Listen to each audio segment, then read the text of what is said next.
بسم اللہ الرحمن الرحیم۔ السلام علیکم معزز سامعین، آج ہم آبنوس کے بارے میں جانیں گے۔ عربی اور فارسی میں بھی یہ آبنوس کے نام سے مشہور ہے اور انگریزی میں اسے ابونی کہا جاتا ہے۔ یہ ایک مشہور درخت ہے، بہت بلند، جس کے پتے صنوبر کی مانند، بیج تخم خیار کی مانند ہوتا ہے۔ اس کی لکڑی سیاہ رنگ کی ہوتی ہے۔ یہ لکڑی ہی طواعاً استعمال ہوتی ہے۔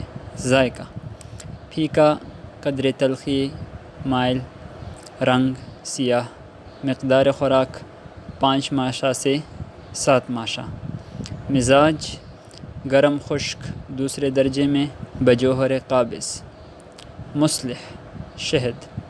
افعال و استعمال: مجفف، جالی، قابض، مصفع خون، جوش خون کو بجھاتا ہے، خارش کو مفید ہے۔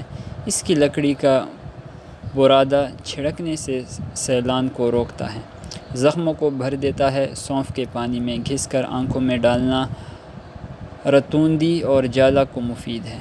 سبز بادت تنگ کے پانی میں حل کر کے پیشانی پر لگانے اور ناک میں سڑکنے سے نکسیر کو دور کرتا ہے۔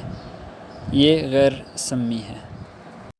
معزز سامعین، مزید طبی رہنمائی کے لیے ہمارے دیے گئے واٹس ایپ نمبر پر رابطہ کریں اور اسی طرح کی مزید معلوماتی ویڈیوز حاصل کرنے کے لیے ہمارے چینل کو سبسکرائب کریں اور ہمارے ہر آنے والی ویڈیو کو لائک اور شیئر کریں اور بیل آئیکن کو دبانا نہ بھولیں۔ شکریہ۔